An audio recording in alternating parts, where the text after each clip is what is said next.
It's all there, black and white, clear as crystal. You stole fizzy lifting drinks. You bumped into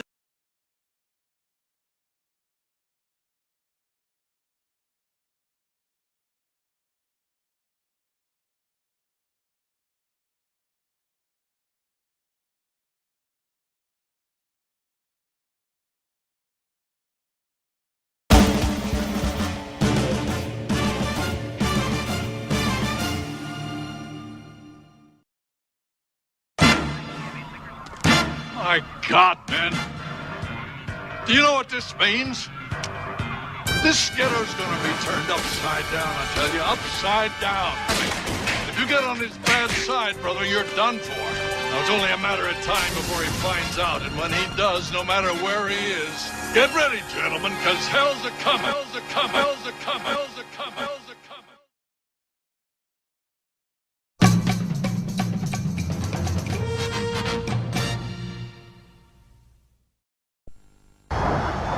You think you're the best? I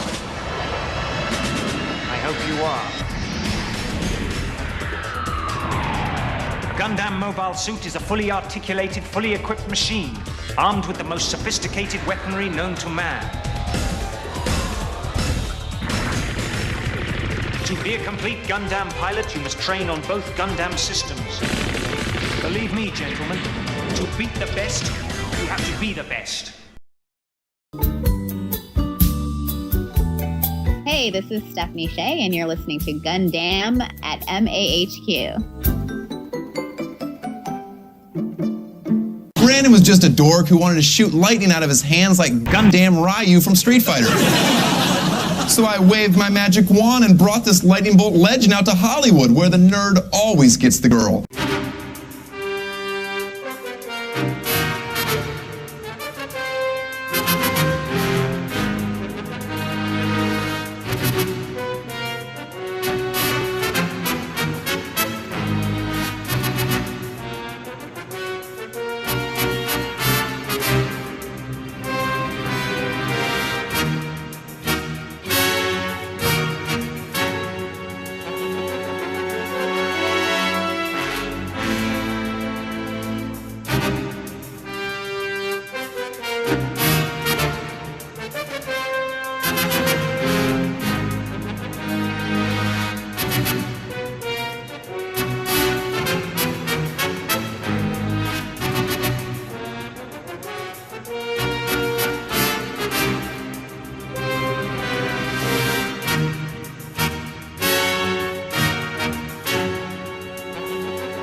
Alright everybody, welcome back to Gundam and MHQ, and this is one of your hosts, Neo, and joining me always is the friends. Guys, say hello! What's up everybody, man? My mic's unmuted! His mic is unmuted! Who knew, man? Shout outs to Yazi and Frank Lawson, first in the chat. Good to see you guys. Thanks for tuning in. And joining us from his compound in Banning, Florida, Chris. How's it going, Chris? banning away. Thank you. And this is episode 298, and we're going to go back to a topic that we had done a couple episodes ago. We're kind of doing like a year in review. Basically, the fours, XXX4. So you've done 1984, we've done 1994, now we're in 2004. Only 20 years ago. Only 20 years ago, yeah. That hurts. Think about that, man. Yeah. You know, we just debated Iraq. I mean, you know, what else happened? The financial crisis is only four years away. Shit! Just happily blind. Happily blind. Happily blind. We had a Bush in the White House. I mean, not the beer, but you know, the dipshit. But and was there still a dipshit? Was there still a Bush in Florida at that point too, or was he gone? Yeah, I think Jeb was around. Yeah. Debbie was still there. Jeb. So so you lived in Florida, you got double bushed. federally and state level. So yeah, it was not great. Two-fisting. No, not good, not good. You know, so. But yeah, 2004, great time, and joining us is gonna be Pedro. Pedro, hello, how are you? Oh, I'm doing great. I'm glad to be back for another special. This is fun. It's nice to get another old man special again. Oh yeah, another old man. This is special. kind of the old man special. Yeah, it's like old. Oh, it was better back then. 2004. You kids don't know about what it was to play video games. Back in my day, feel like social media was MySpace. Yeah, exactly. 94, like so many people were still kids, and this is where I'm like, no, I was drinking and getting up to nonsense. Like, God no, damn. I was a full ass adult now. No way. My first friend on MySpace was Tom, and he was just sitting there in front of that whiteboard. Oh, Man, I would say demonstrate this. how long ago this was. 2004 is so long ago that I didn't know any of you. Yeah. We knew of MAHQ though. I'll tell you why I knew. 2004 is a very special year for me. It's the year that I finally moved out of my house and moved into an apartment successfully with a friend of mine, a roommate. Your parents' house? Yeah, my parents' house. Fixed my place. Okay. Yes. Moved out of that and got on with my life. I was 27 years old, and I tried before and failed miserably. But it's also significant to me because that's the year that Neo and the Wonder and Lee Majors, we all started hanging out together. And that's the year that I got to see Seed because of Neo, because he had it on DVD.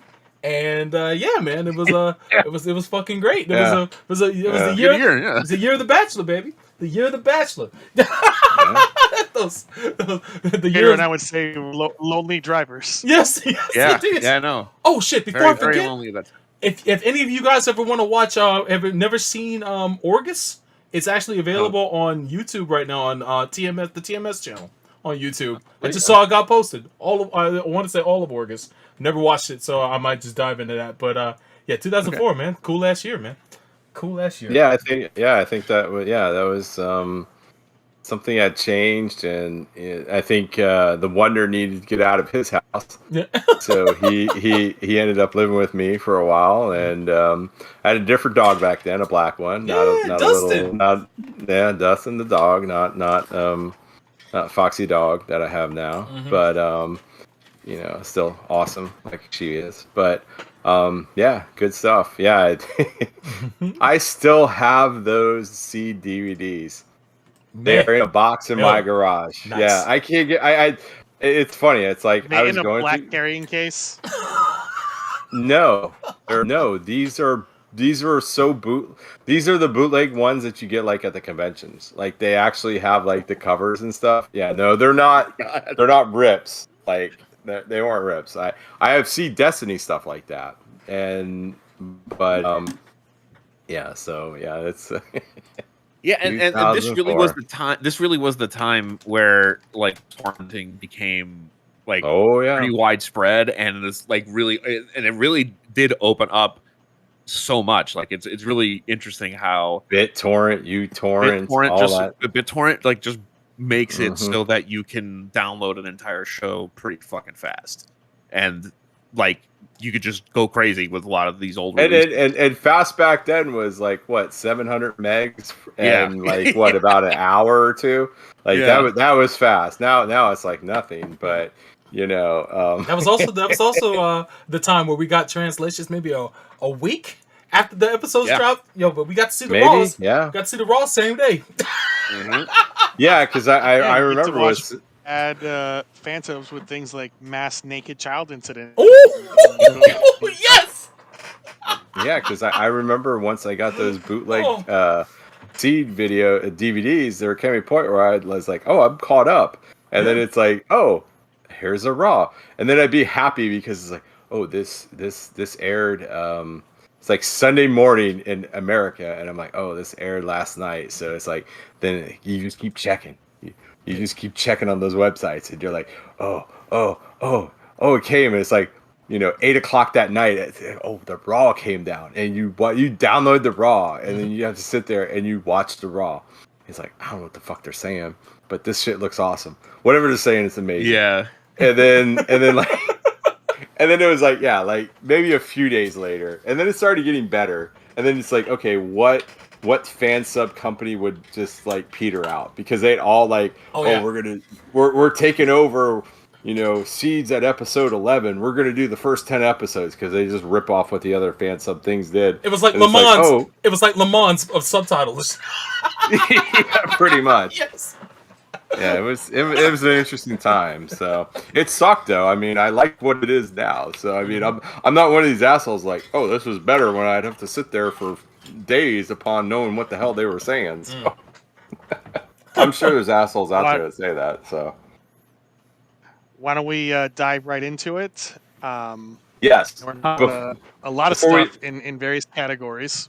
Before we do that, everyone that submitted articles, thank you. We're gonna push them out because of the last couple episodes that we did this, we just went a little long, and we wanted to make sure that we don't rush at the end. So keep posting them, and we'll catch up next episode with the ones that we didn't get in this time. So thank you. So I will give the preamble, as in previous episodes, that we're discussing more the importance or lack thereof of all of these things we're going to run through. We're not going to really talk about them in too much detail. One, because we don't have time. But two, if you were looking at this same list that I am, you would see that a lot of this stuff has already been covered in depth on both Gundam and Chaos Theater. Yes, so reminder, if you want to hit up the Chaos Theater archive, MAHQ, go to the podcast sections. The entire selection of Chaos Theater is available on the Internet Archive, so you can download all of those episodes at your leisure. Before we go back into the past. Before we start, can we all drop out of the chat in Discord and go back in? Just to refresh it. It's a little choppy, so I'm going to drop out real quick. I'll be right back. Everybody can drop back I guess so. Cool.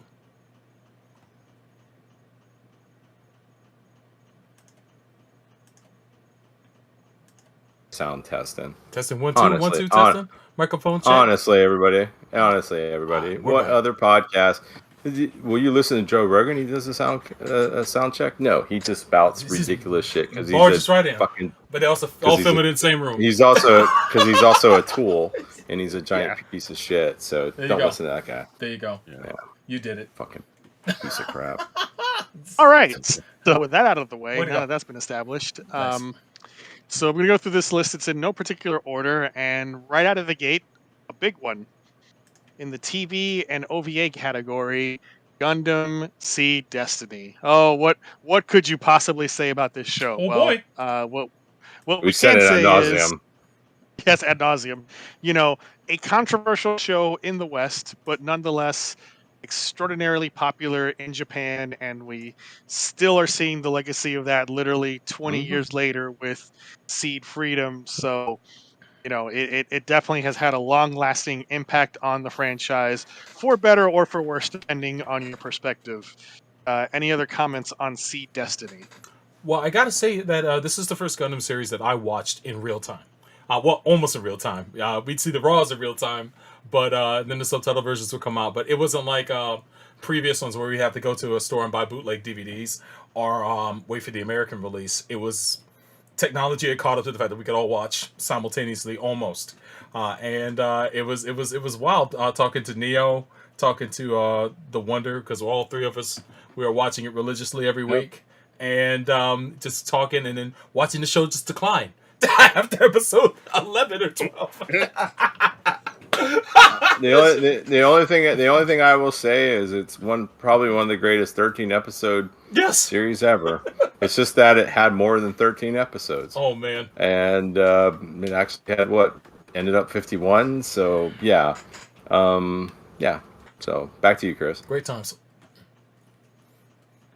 All right, next we have Gundam MS Igloo, which gave us more German fetishization of Zeon and lots of creepy, uncanny valley looking human characters, and those are pretty much its two legacies. And you can kind of see the upcoming series Requiem for Vengeance as sort of a spiritual successor. Yeah, because it's also got some kind of creepy looking people and CG set on Earth and focusing on Zeon. So the spirit of Oliver May lives on. Any comments about Igloo? Fuck the Hildolfer, long live the gun tank. Man, why you gotta start shit? I know, right? I don't know the Hildolfer. No, you just asked you asked if there was anybody had anything to say. That's what I had to say. Fuck the Hildolfer, long live the gun tank. Yeah, I think watching the series is like one of the first times I've ever seen the Federation side be portrayed in such an arch way. Because no one was like desirable on that side at all. Like the Zeons were made to be far more pleasing to watch their story unfold than seeing some of the Federation people where you got drug addicts and assholes and all that stuff. And it's like, damn. I guess this is what the creators wanted to do, is to flip the formula a little bit. So even though you had a pill popping fucking asshole in the Hildolfer. I love that guy though. I'm not going front. We'll just Tic Tacs, okay? Tic Tacs, that's right. That's right, man. Tic Tacs, a methamphetamine flavored Tic Tacs. Yeah, they're just meth tacs. Meth Tacs, exactly. They're from Appalachia. Appalachia, yes. Fuck the Hildolfer, long live the gun tank. All I will say. Okay. Anyway, moving on from wrong opinions. Got him. Our next title is Appleseed, the CG movie, which in my mind was a big fucking deal then. Yeah, it's a big deal, but not as good as the original OVA. No. Yeah. It's okay. I enjoy but it was a big deal. Like I remember in all on the websites, and I think New Type USA was around this. This was a big fucking deal. Like people, Appleseed, it's gonna have this movie, and then you watched it. I think we watched it at AFO Soul Bro, and it was just like I think it was on. I think the last time I watched it was Anime Movie Night with Show. We watched it almost like 10 years ago. But I'm saying in 2004. Dude. Yeah. No, I'm just saying. I barely saw it during Anime Festival. But I remember it being like a big giant letdown. It's it was more hype than what it was. What it ended up being. And you're right. The original's far superior. Very much so. Yeah. Our next one is one that I know Adrian and I both enjoy greatly, and that is Dead Leaves. And this is short film, about under an hour, directed by Hiroyuki Imaishi, and it is utterly insane. Mm-hmm. It has that very fast-paced, fluid animation style that he is known for, and that you would see pop up later in other works of his, like Gurren Lagann, Kill la Kill, Promare, Cyberpunk Edge Runners. Most of those shows we've discussed between the two podcasts, and really dumb, but it's a lot of fun. Like, it is just so well made from an animation standpoint. Any comments on Dead Leaves? I've never seen it. I need to correct that. You've never seen it? I've never seen Dead Leaves. It's amazing, dude. Watch it. Yeah, it's one of those that just slipped past. So if it's available on any streaming networks, I'll make it a point to get caught up with that. I think you have to hit the Methods networks for that. Oh, fuck. It's a manga. It was released on DVD by Manga, so Oh yeah, true. So that means it's. This was another one of those during that time where it just blew out of the thing. Saw it, watched it a couple times, and then, like you said, then you see Gurren Lagann and some of those other shows later on.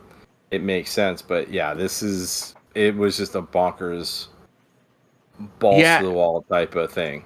So. When and the way that I found it was there was a comic book shop right across the street from my university called Anime Hurricane. Anybody in Miami will remember that spot. And I came in and for the record, Anime Hurricane, we just want to note, if you know about the meme of the Dragon Ball fan sub screenshot and Miami Mike, who did something at Dragon Con. Oh. Miami Mike is Anime Hurricane Mike. Yeah. Oh, yeah. Shit. Oh, okay. That's funny. That is a very strange coincidence. Yes, it is.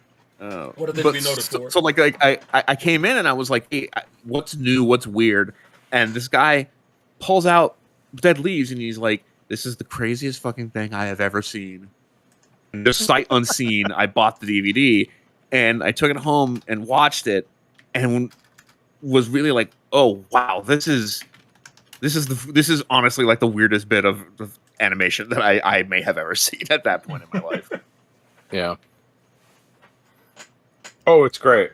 It's great. I mean, it's like the precursor of all the crazy stuff that people love after that point. Mm-hmm. Gurren Lagann, FLCL, Redline, stuff. all that stuff. Yeah, all that stuff. FLCL was before Deadly, actually. Oh, by was a few it? Years. Yes, it was. Okay. But you know, same neighborhood. Yeah. Next up, we have the Japanese release of Howl's Moving Castle, one of the many Miyazaki retirement movies, adapted from a novel and very different from the novel. But you know, this one was his first movie after Spirited Away, so that movie got a lot of attention in America. You know, got highlighted at the Academy Awards, and you know, they went all out on this one. They got Christian Bale for dub to play Howl, and it's a great movie. It's a lot of fun. We talked about it on Chaos Theater way back in the day when we did a Ghibli retrospective. Oh man! So, any other comments about Howl's Moving Castle? I'd say it's one of my favorite Miyazaki films. Yeah. I saw it in the theaters when it came to the States. I enjoyed Christian Bale's performance, and also I want to say who else was in it? I'm trying to think of the woman, the young woman who her voice was played by someone famous too. I'll remember it some other time. But it's a beautiful film. I do get a kick that the writer says that it's a beautiful looking movie, but it's not my story. It is not. It is very, very different from the original novel, which is fine. Yeah, absolutely. Yeah. They did their own thing, which is like do what suits best for the medium, I say. And I'm sure there's certain things that are in line with the novel, but not most things. But it's still cool, and it got a lot of people to read the book anyway, so I think that's super cool. And it won awards too, right? Yeah, it sure did. Yeah, I remember this being because it won Oscar, right? I don't know about an Oscar. I don't think it was nominated at least. I think. Yeah, I wouldn't be surprised. I don't think it won. I don't think it won that year, but it was definitely like okay. It won a bunch of awards. I mean, the accolades. It won at the Venice. But it's what broke him. It broke Miyazaki into America, though. Yeah, I would say that. No, Princess Mononoke. Those two. Okay. Yeah. It was nominated for Best Animated Feature, but it did not win. What won? I don't know. It's probably something Disney. Or Pixar. Or Pixar, yeah. Oh, yeah. Wouldn't be surprising. That was the same year that The Incredibles came out, so it'd be up against that. Oh, yeah. That's a hard.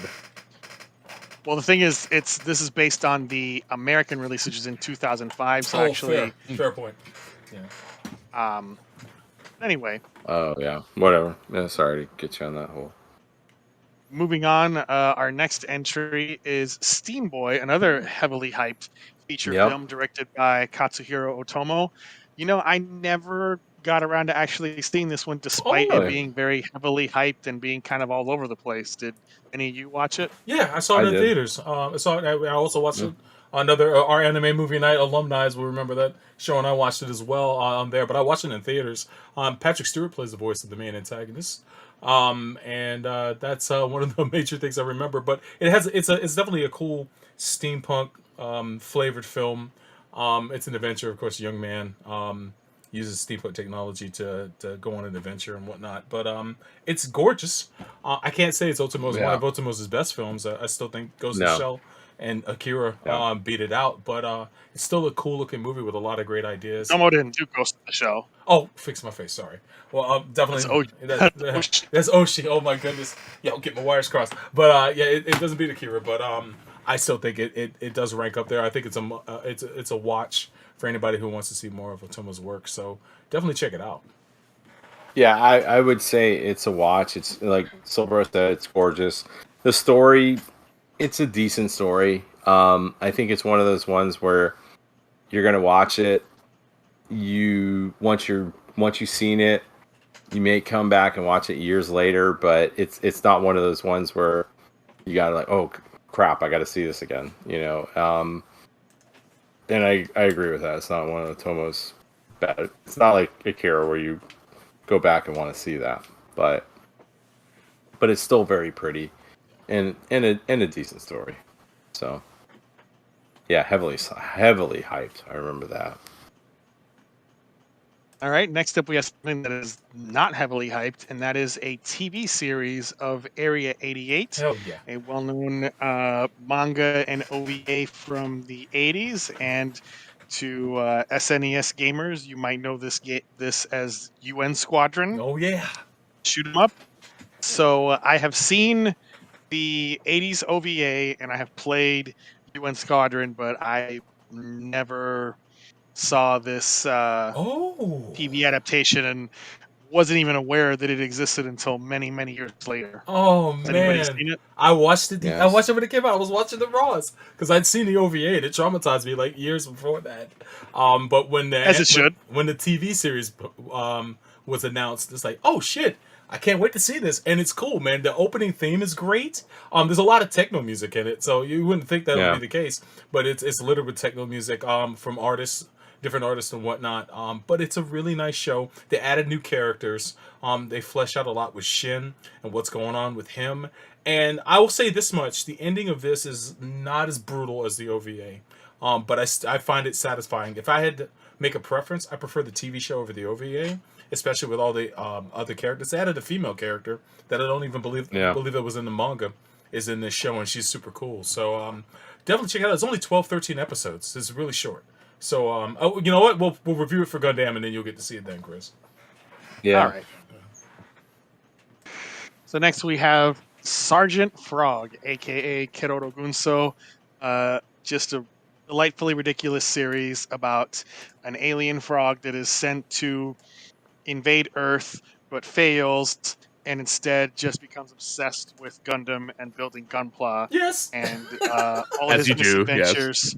his friends as they also come and fail to invade Earth, and because the anime was done by Sunrise, they were allowed to actually do all the Gundam references, and it's ridiculous. It's a lot of fun. It's very similar in concept to Invader Zim. Yes.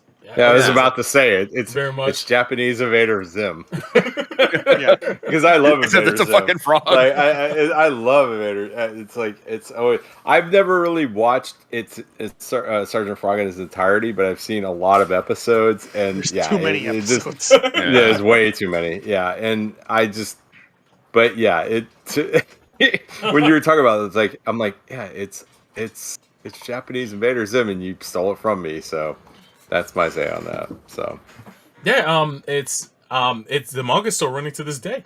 So, it's cool. Is it? Yeah. Wow. 33 volumes and running, according to Wikipedia. It's been running from 1999 to present. So, wow. He might take breaks and then pick it up where you left off, but you can still pick up the manga. So I think it's super cool that this is still going. I don't think the anime is still running, but they've had on and off seasons. If I recall, 358 episodes. Yo. That's crazy, son. It ran from I can't do that. It ran from 2004 to 2011. Fuck, dude. Yo, good shit. Good shit. I love it when shit like that happens. I wish it was still running. Like I was about to say case closed. Fucking Detective Conan's still running. I can't do that, man. Man, that's too much. That's crazy, son. Yeah, people complain about One Piece, but this is fucking Detective Conan and I forget the other show that's been running for since the 70s. It's still on. Saze-san. Yes. I remember 10 years ago I sat there and said maybe I should get into One Piece, and I looked at the episode count like. Hey, if you want to get into One Piece, the One Piece is being worked on. The One Piece, that OVA reinterpretation of One Piece is coming out. It's going to move at a faster clip. Man. I'm going to be watching. You know what? It's honestly, cool. I missed out. Honestly, watch the live action. Yeah, the live action. Actually, that's what I've actually heard. Yeah, I'm about to jump on that, but before season 2 begins. So I definitely I'm a huge One Piece fan, and that show is fucking great. It's a miracle. It's so good. I'm still. My mind is still blown. Sometimes Netflix hits it off, man. Sometimes. Like they just announced the casting for the second season. That's maybe the most inspired. It was supposed to be like Jamie Lee Curtis, and she couldn't fucking do it. So they got Katie Sagal. Katie Sagal, man, I love her. Man. To do it like as Kureha. Peg Bundy. Yeah, Peg Bundy. She's gonna be. Are you serious? And Crazy Mom from Sons of Anarchy. Yes, sir. Yep. Oh, right. Yeah, the character that she's playing is this cantankerous old lady. It's fucking Paxton's perfect. Crazy Mom. I forget what her name was in that shit, but she's in it, man. She's gonna be on the next season. All of that, which has nothing to do with the year 2000. No doubt. Sorry. Damn you. Thank you for centering us, Chris. You're always the best. Back to work. So our next one, I'm turning this one over to Pedro. Another very heavily hyped anime of the time, the TV series Elfen Lied. Yeah, Elfen Lied is like, at least personally, was like one of the first example of like you can do fucking anything in anime. Like, look at the first episode where this naked girl literally rips a whole lab to fucking shreds. I was like, they fucking aired this. Like, I was fucking shocked. And like, you know, over the years I've learned, like, I still love it, but I also have learned the reason I love it is it's very campy. It's so fucking, it's so over the top. It's so melodramatic, and it's very just edgelordy, and it is so descriptive of that time. Like, it feels very much like a 2004 ass show. There was something about this era of anime, right? We got a lot of like original shit. We got a lot of violent shows too. Like Ultraviolence came back in a big bad way. There was like a real like a flare up of that. I guess it just got a little bit cheaper. Which is interesting because the next one after this has got like super Ultraviolence. Oh yeah, yeah. But I've never seen Elfen Lied, so I've only seen the first 10 minutes. I believe a first episode came with a New Type DVD. New Type magazine, so I watched that. Remember that shit? Oh, you get a free episode. You're like, oh, you bought this magazine. So did you stop when the little coffee girl got her head chopped off? Yes. That you thought was gonna be like an actual character, and then see her little head flying across the screen. I think they bait you so hard, man. Sure did. You know, and again, like it's full of ridiculous plot holes, but ultimately it's just about like psychic girls ripping each other to shreds. Ooh. And it's just schlocky and fun. Like, I like it. Like it's still like really and it's really enjoyable for me. I've managed to buy it every time it's switched formats, so nice. You know, I don't think I'll get a 4K version of it, but you know, I got my Blu-ray version of it. Yeah, I don't think there's gonna be a 4K given the time that was made. No. So, moving on, our next title is Fafnir: Dead Aggressor, the first installment in this still ongoing franchise, and you know, it was a series that got knocked on at the time for the Hirai Same Face because Seed and Destiny being around. And, you know, despite the Hirai Same Face, which it definitely suffers from, it's a really good show. And I remember marathoning this at Pedro's house. Oh, my. And bearing witness to the majesty. Go Biden! Oh, my God. Oh, my God. With Austin, you know, pushing us to watch this show. Yep. Yeah. Austin pushed for months for us to find out to do this, and it was good. Yeah, it was a lot of fun. I think me and the Wonder did this as Sobro. Didn't we do this to you too? Yeah, we watched this. Because we were all up on this shit. Yeah. We're like, this show is fucking awesome. I forget who into watching it. I know. I think you guys got me into watching it. I think we got you in. I don't even know how we got involved in it. Yeah. Like I forget how we even got involved in it. And like, wait, this shit's amazing. And we're like, wait, they all look like fucking C characters. And it's like, we were like, no, it's gonna get better. And it was like, holy fuck. Yeah. And we're like telling Sobro about it. He's like, oh no. I think you even said the same thing. You're like, it's all Seed Face. And I'm like, it's Seed Face. It's better than that though, dude. It was a big year for Hirai this year. It is actually pretty fucking good. Yeah, I always say this. Yeah, you can't judge a book by its cover on this one. Like, it's like, About Falconer, I always say this: it's a slasher film with mechs. It is basically it. You're waiting to see who's gonna fucking die next. Yeah. It's not for the faint of heart, man. It's a mech show. So if you guys have never seen it, I haven't seen any of the sequels, so I can't speak on those. But I have seen this one, and watching it, you're riveted, but at the same time, it's like, damn. Do I have enough to be able to stomach the next episode because of who's gonna get fucking aced, man? And they captured terror so well in this show. Terror is like one of the biggest themes of this series because they're fighting the unknown, and the unknown is ruthless and swift. And it's kind of it also like wears its like Evangelion like on its sleeve. It's very Eva. Absolutely, it's very Eva, but like. I'll just say it's like because the alien, because the aliens, the alien reminds you of the angels, but it's a slasher film because it reminds me of Victory Gundam because it does get to a. I think me and the Wonder actually got to a point where like we need to take a break. Like this is too intense. Like, like because it's like the same thing I did when I first time watching Victory. It's like when you go in that middle section of Victory and it's like the strike team just gets murked and you're like, oh, it's like I'm just gonna take a day or two. I need this.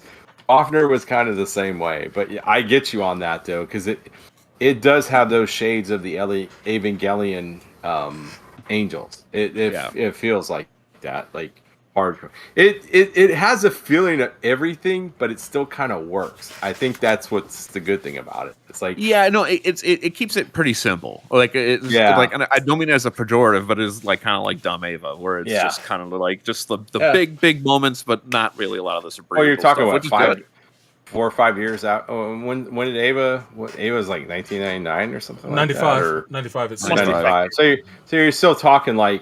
Ava's still a big deal at this point, so I mean, and it really like it really hit. It really hit for me. Yeah, I really dug it. Yeah, same.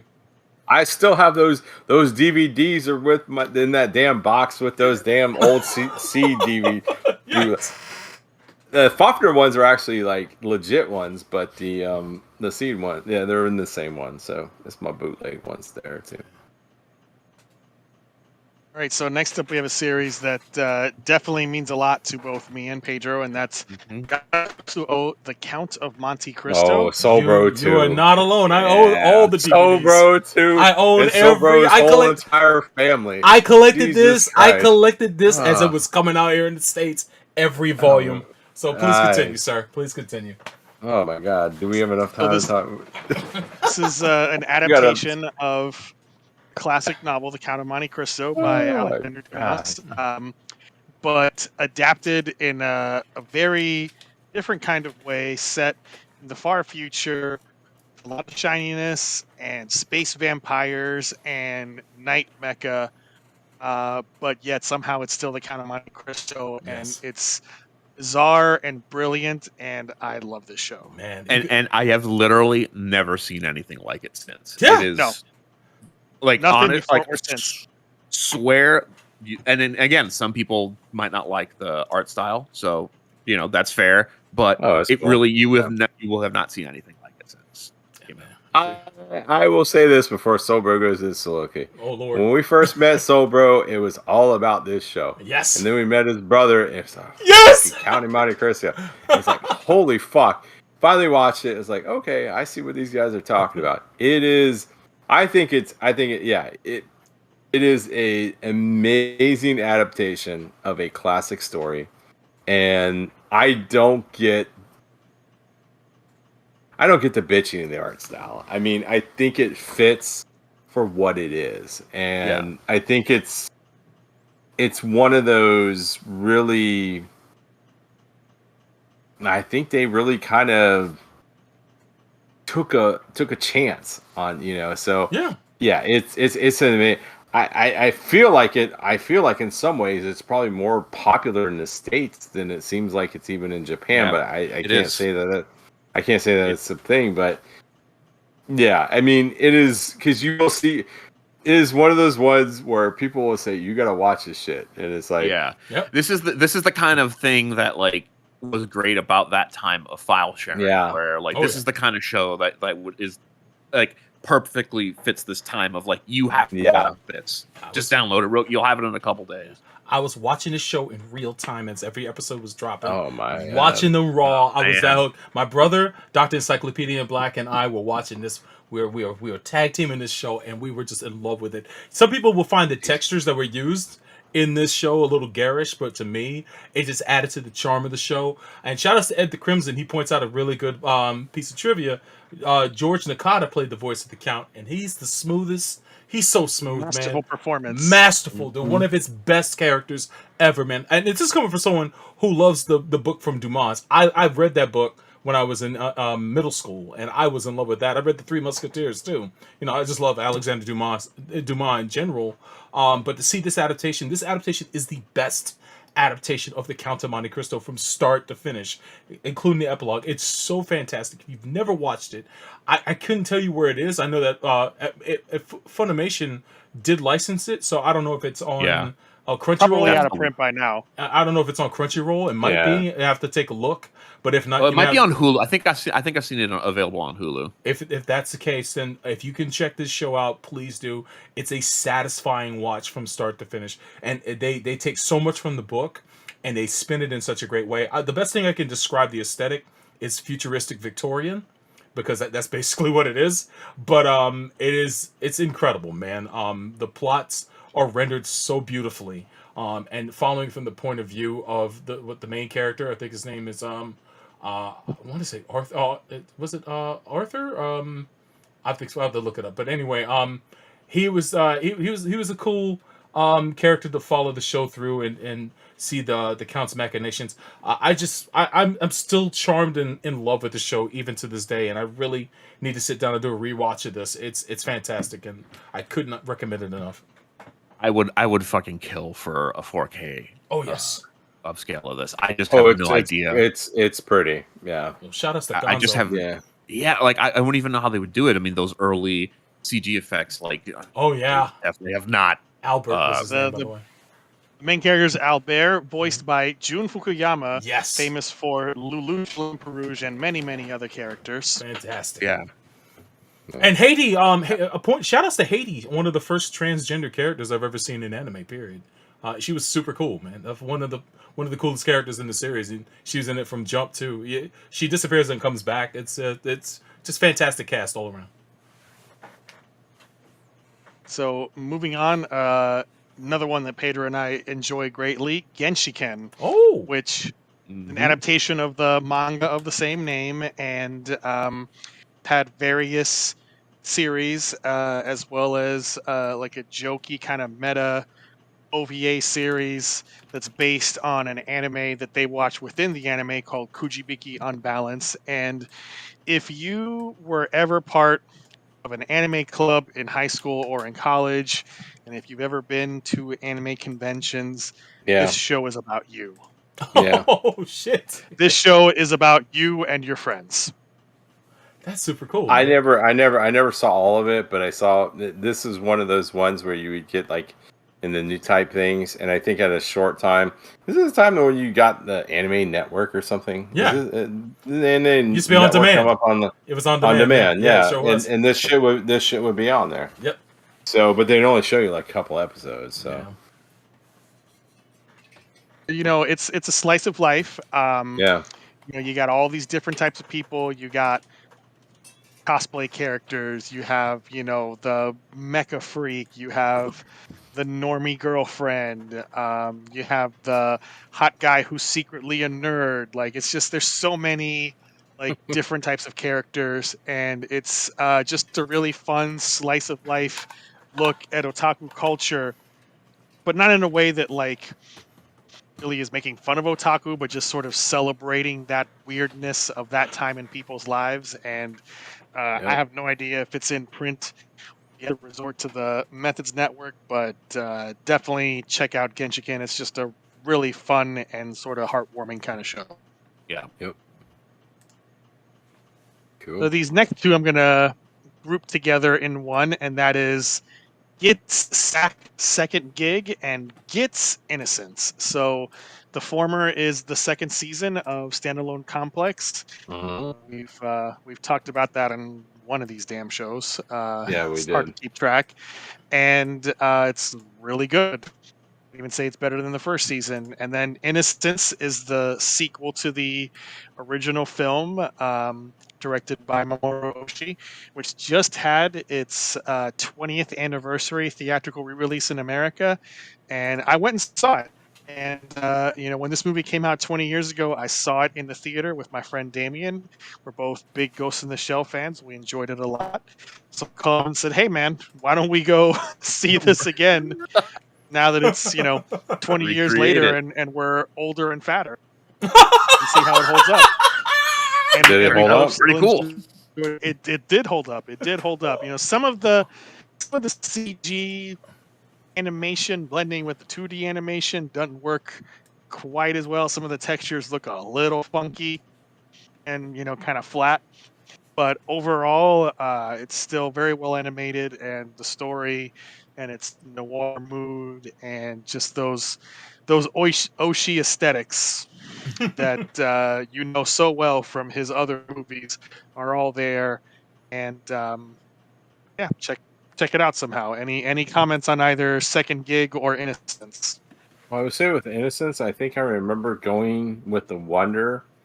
And Sobro, you have to let me know on this. Does that there's a cinema over at where Universal was. So it was like one of the first ones where you could do the you had like the lounge chairs and you got the food and stuff like that. I don't know if it's still there.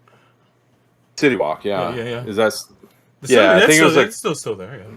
It's Cinemark. It's a Cinemark one. I haven't been there long, so I can tell you what brand it is, but I do know the theater's still there. I think back in the day it was a Cinemark. I think it's Cineopolis now, but yeah, that's what I remember for. And then, isn't this the one that had the weird when you bought the DVD at this time? It had the closed captioning thing, and then you had to send it back. There was some kind of recall on. I think I remember seeing there was a recall. It was. DreamWorks was not.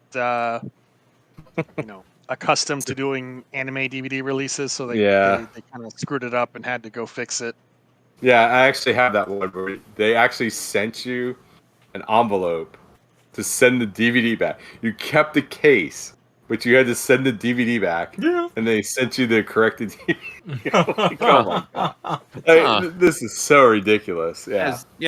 That's a choice. Because I bought it from. I remember when later on it came out, and I bought it from Saturday. What is that? Saturday night DVD or Saturday matinee or whatever. That one of those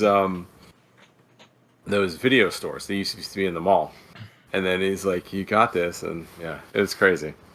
So a quick touchback. Fun times. A quick touchback on Gonkutsuo. It is according to Ed the Crimson. It is on Crunchyroll under the title Gonkutsuo. For those it's not in Hulu. I checked on Hulu. Yeah, it is on Crunchyroll. And also Second Gig is such a cool series, man. My favorite Ghost in the Shell is of course the two TV series that we got, First and Second Gig for Ghost in the Shell. I'd be remiss not to mention the passing of Atsuko Tanaka, who just passed earlier this week at the age of 61. She was the voice of the Major throughout the every iteration of Ghost in the Shell. I believe she voiced except for Arise. She voiced the Major, and we lost her this week, man, due to an illness. So we didn't get to do the news today, but we definitely wanted to mention it. She's done so many great voices. She was doing stuff to this day. She's the voice of Bayonetta, the voice of Poison Ivy, and a lot of different Batman things. The voice of Poison from the Capcom universe, and Chun-Li in Street Fighter 3. She was Lisa in JoJo's Bizarre Adventure as well. One of my favorite characters ever. So, yeah, man, this was a tough one, man, and it was sad to lose her. For those who didn't know, sorry to break the news to you, but yeah, she recently passed. Keep her in your prayers, man, and that's what's up. But back to you guys. Well, it's funny though, because the Second Gig is that's when all that stuff debuted on Adult Swim out over here in the States, right? Yeah, so absolutely. Because I think that's the subtext on a lot of this too. Is that's when Adult Swim started really making its thing. But go on, Chris. So I'm going to group these next two together just in the interest of time. Gravion and Kurao Phantom Memory, both shows that I was aware of at the time, but never got around to seeing. Does anybody have any comments? I do. We Gravion, okay. I have one thing to say. Yes. This is one of those ones where you go to the those viewing things back in the day on the anime conventions. I think it was one of those AFOs back then. Me and Devon were like tired. Boy Wonder. We were tired. We went to one of these viewing things. Gravion came on. It was Jiggly Tits and Mecha. Oh my! It immediately piqued our interest. Yes, that's what we were back then. Nice. That's 20 years ago, so Hell fuck yeah. you. That's what we were about. And it's ridiculous. It's everything you'd think about, with just jiggly girls with giant hooters and Mecha. So, you know, it was a fun show. I think that's, in the end, it was a fun show. And it just showed the horniness of the Japanese. And we were like, you know what? We're shitheads too, so we like this too. The other one I can't really comment on. So I actually do, and once again, in that box is like the fucking box of fucking whatever. I feel like I have to do like an unboxing of this for Gundam. Yes. It's like I have this box of like crazy shit in there. I actually do have the full series Slimline. I think it's the Slimline DVDs. I forget. I think it might be ADV or one of those like defunct anime companies now that did Gravion. This is like, oh, we gotta buy this. So yeah, we loved it. So it's mindless, it's jiggly, and that's all that matters. So okay, so next up we have Mars Daybreak, which is a show we talked about on Gundam like a year or two ago. Yeah, not too long ago. Not too long ago, so go check that out. It's underwater mecha on terraformed Mars. It's a weird, fun show by Bones. Can't say that it had too much of an impact. It had a PS2 game in Japan that came out around the same time. Didn't really go anywhere, but you know, being Bones, it kind of feels aesthetically a little bit similar to Eureka 7, which was just a year after this. It's an early aughts mecha show, and pretty sure it's out of print because it was released by Bandai Entertainment. Yep. So if you have to resort to methods, go check it out. Any additional comments on Mars Daybreak? One of the best theme songs. Really. One of the best theme songs ever, man. I love the opening to the show. I love the aesthetic, the setting. The fact that Mars is a flooded planet instead of being the red desert that you normally see it depicted. So that's a welcome change. Very inventive. And a whole lot of fun, man. If you guys have never seen it, it's one of those shows you can just put your brain at ease and sit down and watch it. Shout out to Yazi for being in that episode and encouraging us to review the show over many years. I'd already seen it back when the DVDs were coming out, but I was glad that we covered it here on Gundam not too long ago, and he was a part of that episode. So props to him. So next, a show that Pedro and I mostly enjoyed until we didn't, MAHQ, which was man, you know, girl action show by Sunrise, and it's a show that was increasingly dark with more characters dying off and just filling you with dread until the very end, where suddenly everybody was magically resurrected. No. And then they went and made these weird sequels called Myotome, and I just completely fell off from there. So what? You want to take it from there, Pedro?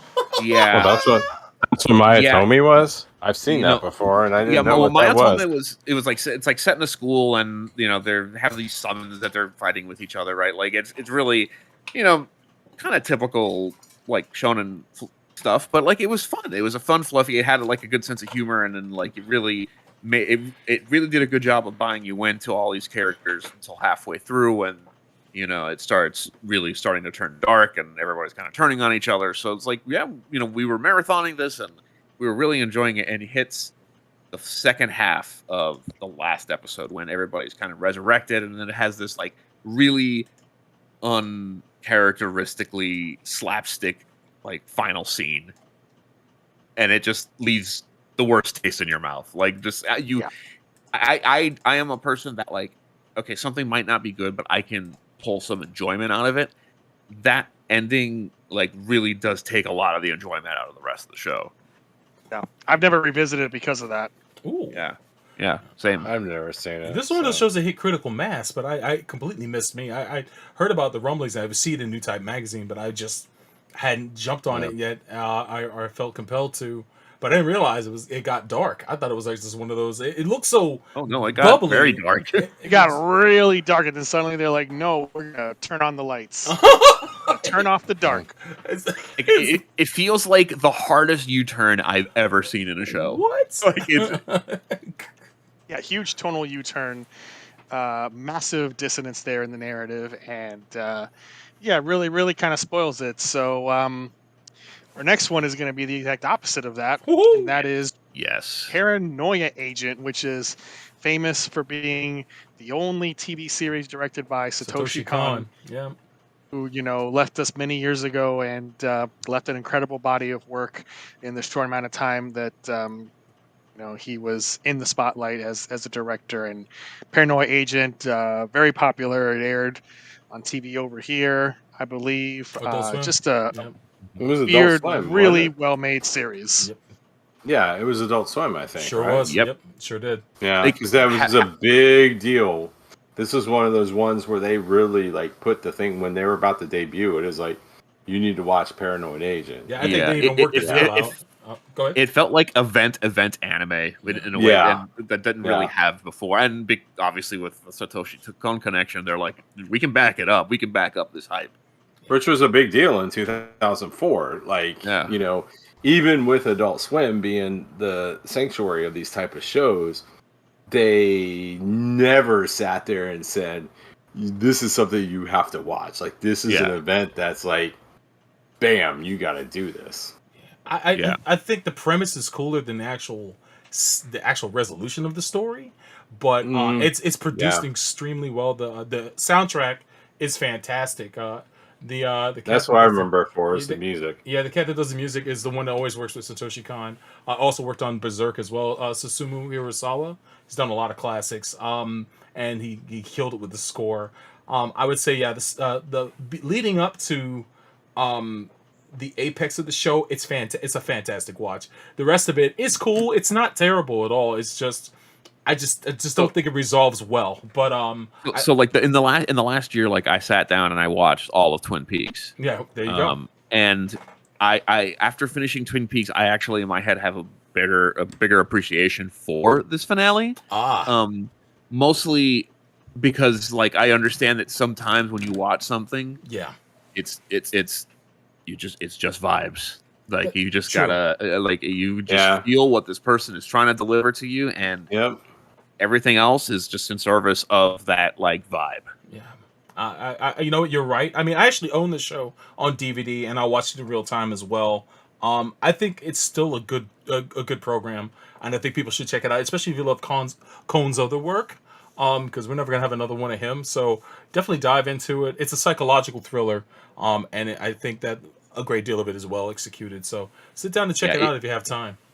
It's been out of print for a while. They did bring it back on Blu-ray. I don't know if that Blu-ray is still in print, but get this immediately because it will disappear. That's what's real signature about this time. We got a lot of original things. Nowadays we get a lot of adaptations of manga and whatnot. Yeah. But in this day and age, there was a lot of original series that were coming out, and I miss that dearly. Especially the slice of life stuff. We don't get that enough. But next up, we have Samurai Champloo, which is the highly anticipated follow-up series by Shinichiro Watanabe to Cowboy Bebop. And who knew that samurai films and an anachronistic hip-hop soundtrack could work so well togetger? But Watanabe cracked the code. Wu-Tang did. And Wu-Tang. Well, they did, yes. Wu-Tang forever. I mean, you got. I mean, come on. Watanabe kind of do it, but Wu-Tang forever. He followed in their footsteps, and he gave us Samurai Champloo, which is such a good series, and definitely continues music being a major theme in shows that he's worked on. Macross Plus, Cowboy Bebop, Kids on the Slope. Yes, the man just loves he loves music. Brother, when I was in the hospital, I crushed Kids on the Slope all the episodes. It's not that long of a series, and I forgot how good Watanabe is as a director. When I saw Samurai Champloo, I watched that raw like 12 times before the subs came out because I was such in love with it. It was the same effect that the first episode of Cowboy Bebop had on me, and I could not believe what I was watching. I knew it was coming out because of New Type magazine, but when sitting down and watching it, hearing the hip hop music and seeing a rendition of Japan that had hip hop influence in it, and seeing like a fictional version of Japan just depicted in such a fantastic way. So fictional. Yeah, so fictional. So fictional. The biggest shout outs to Rob in the chat mentioning the baseball. Yes, the baseball episode. Yes. And so good. The Boondocks repeated it. Oh man, which is great. But here's the biggest thing: I never knew about Nujabes as a musical producer until this series, and it was only a few years after that he passed away. So there was a brief moment that we were getting stuff from Nujabes. After being introduced to him in this show, it opened up a whole world of music to me from him that he produced, and just to learn about the man. If you never heard of Nujabes, he of course he did the music for Champloo, and that's the cool thing about Watanabe is that he works with a lot of eclectic people, and he brings them all together to make a fantastic a product. You know, he did that with Bebop. He did it with this show. It's almost like lightning striking twice. And just to learn about Nujabes, I put Nujabes up there with Jay Dilla, or for those who don't know, that was another hip hop producer. They were born on the same day, not the same year, but they both were very similar in their approach to hip hop and whatnot too. And just to learn of him and listen to his music to this day, his Lovesick 6-part opus is something that everybody should listen to. I'm getting choked up because it's a shame that he's gone, but it's a fantastic show from start to finish. Very well directed, very well animated. Standout episodes, especially the one where Mugen has to confront a woman from his past. Very sad ending, but it's a fantastic, man. I can't talk enough about it. I'm just shut up. But Samurai Champloo, please check that out if you haven't seen it. So our next one is not going to get as much love, and that is SD Gundam Force. This is a show that was very kid-targeted for American kids to sell a lot of toys, so it's very different from the comedy-focused, satire-focused old SD Gundam OVAs of the 80s. And, you know, I'm of the firm belief that just because something is made to appeal to kids, it doesn't have to be stupid. Yeah. No. SD Gundam Force does not follow that advice, and I just don't like it. I never liked it, and it's just not very good. That might be one of our blind spots here on Gundam. Damn, I ain't watching it. Y'all can review that one without me, but I ain't watching that. We'll put that in the Zoids column, huh? or the toilet column. I don't know. Ooh, damn, oof. So if there's no other comments on that, I'll just move on. Another one that I unfortunately missed, Tetsujin 28 Go. This was directed by Yasuhiro Imagawa, and it's another example of him taking on a classic franchise, as he previously had done with Giant Robo and with Mazinger. Mm-hmm. So I might have to check this out someday, just because he's great. So sure is. I don't know why I missed this. I know nothing about it. But... Yeah, I didn't even realize he directed this. Man, that's got to be rectified. We should definitely check this out sometime. Man loves his robots. He sure does, man. Good shit. Speaking of robots, we next have Transformers Energon, which was the second series in the Unicron trilogy. It was the sequel to Armada, and I never really got too much into Armada. I only saw a little bit of Energon, but I thought that Energon was an improvement over Armada. So anybody have any comments on this one? I never really watched Same it. With you. Was it called? It was Super Link in Japan. Okay, never mind. I was wondering what it was called here, but it was called Energon here. I remember seeing. No, it was there was Armada and there was Energon. Yeah, I remember seeing Air on Saturday mornings, but I think 4Kids was doing it. I want to say on one of those adaptation groups. I just never paid it too much of attention, and I love Transformers. It didn't hook me. So I saw a handful of episodes. thought they were okay, but we can't go any further on that. Rob mentions that Armada had the best PS2 game. Yes, that was one of the best Transformers games, and I really wish that game was available again because, as far as like the gameplay went, it really made good use of the Minicon concept as far as like different power-ups that you would get from equipping each of the Minicons, and that was just a really well-made Transformers game. Up next, we have Beautiful Joe, which was an adaptation of the Capcom games that kind of popular for a couple of years, made by Clover, the team that would be disbanded after Okami, and then a bunch of them left Capcom and created Platinum. Yep. So Beautiful Joe, I saw maybe like 1 or 2 episodes of this. It's very stylized, sort of like love letter to Hollywood. Yeah. But through the eyes of Japan. And I can't say much more about it. The first game was fun, but very freaking hard. Brutal. Especially that boss rush at the end was just freaking brutal. I never got past it. So anybody have any comments on the Beautiful Joe anime? I played the game, but I never really watched the anime. I saw a preview of the anime on a new type disc, but never had the chance to really sit down and watch it. But the game's super cool. I never beat it either, but I only played the first couple stages. All right. Next we have Die Buster, aka Gunbuster 2, and this is a series that a lot of trepidation about it when it came out, because how could you make a sequel to Gunbuster, 15 plus years later, and without Anno directing it? But it stuck its own claim. It found its own niche to work in. It has a very different aesthetic from the original series, and boy, does it have a heartbreaking conclusion. Yes. So, anybody want to opine on Die Buster? Oh my god, yeah. I mean, like, Die Buster is the best example of being able to reference an older work and still like respect it and do your own thing and do Welcome it home. very well. Yes. Yeah. Oh, that heartbreaking, like one of the most heartbreaking things I've seen in an OVA. Like, ugh. Yeah, I quite enjoyed watching this. It's not as good as Gunbuster, but it was fun for what it was. But that ending will fucking sock you in the mouth. It really will. I love the ending. It puts a pretty bow on the entire franchise. So if you guys have never watched Gunbuster, watch that and Die Buster back to back. I think you'll have a good time. Sure. All right, our next two, the last anime on the TV/OVA list. I'm going to group both of these together because I didn't see them. Great Yamato No. 0, part of the Yamato franchise, and Shingeta Robo. So anybody want to jump in on these? No.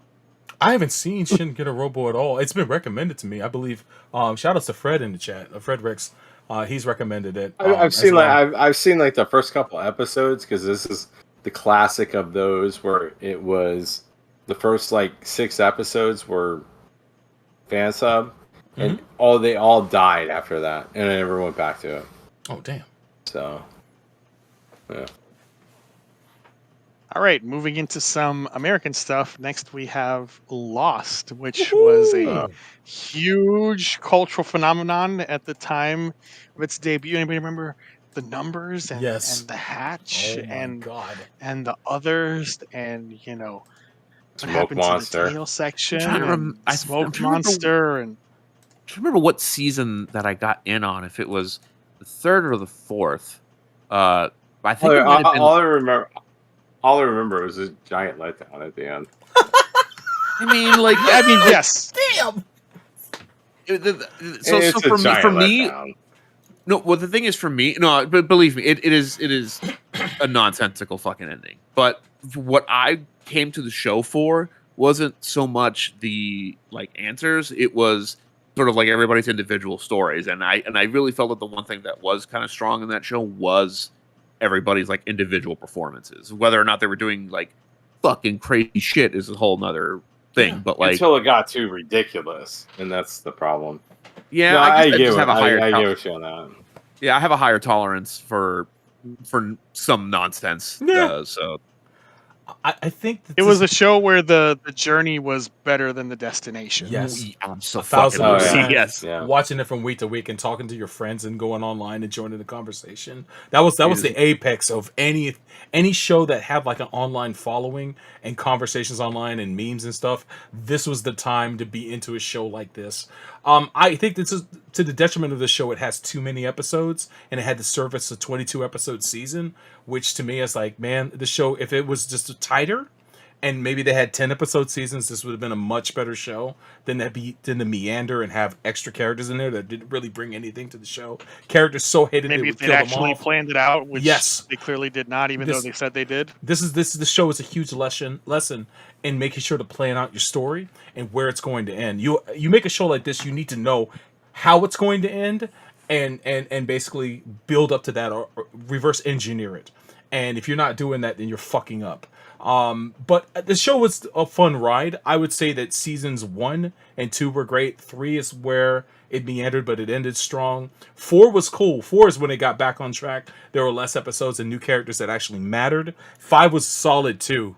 And because the twist in 4 was at the end of 4 was great. And in 6, it was okay. It ended in the way that most people predicted, but the ending's not that strong, but I wasn't too mad at it. So I think it's a good watch overall, and it paved the way for a lot of really good television shows since. That's all I got.